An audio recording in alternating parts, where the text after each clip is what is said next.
At dahil may pahabol na snow ang Korea, tara mag-rail bike tayo. Welcome back, wanderers! Pumunta tayo sa Gapyeong Rail Park. Per batch pala ang pagsakay dito, so make sure you arrive 30 minutes or 1 hour before the assigned time. Pagdalawahan 36K1, pag-apatan 48K1.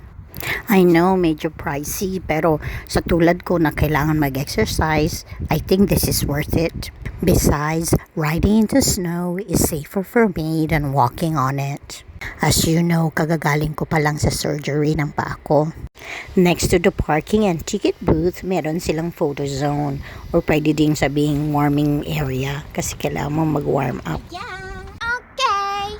As the weather is getting warmer, this could be our last chance to enjoy the snow. So tara, let's do it! Dito yung entrance, kailangan umakyat. 15 minutes before your ride, it's advisable na umakyat na. May mga upuan sa waiting area. Or kung gusto niyo, mag-picture-picture muna or mag-video while waiting. Pag ganitong bagong snow, ang ganda ng mga view lalo doon sa may river. And make sure warm din ang suot ninyo kasi malamig while riding. Tara na, kadya! Makinig mabuti sa instruction bago kayo mag-go and make sure to maintain distance at alam ninyo kung nasaan ang brake. Hi! Super lamig!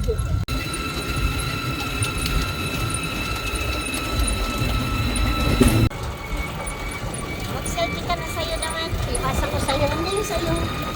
Wala.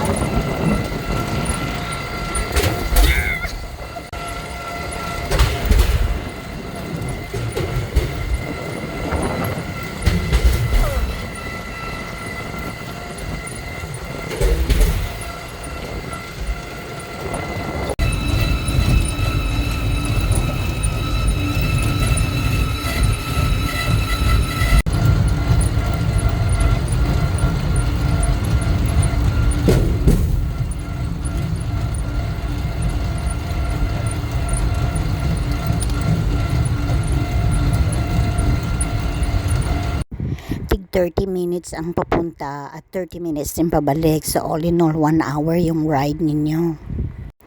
Pag tumawid na kayo sa tulay na to, it's a sign na malapit na doon sa rest area. Magpapahinga bago babalik. May mga kainan din doon at pwede rin magpa-pictures doon.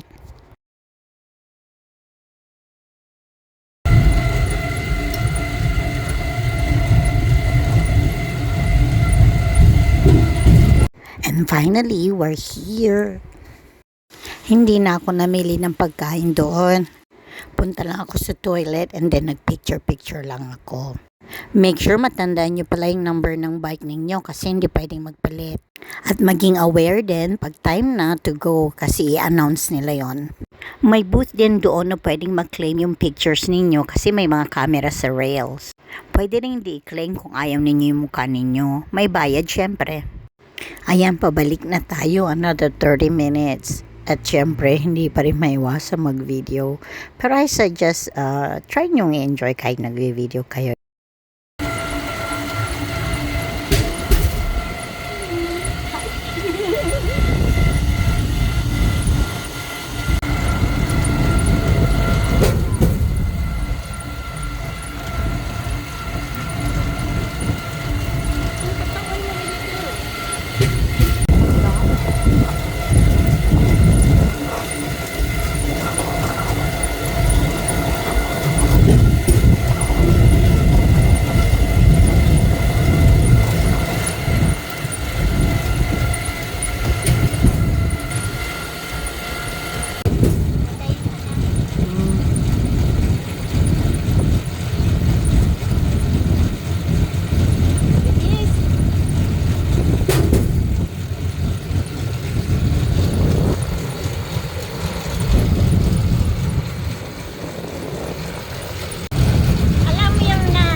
Bye-bye.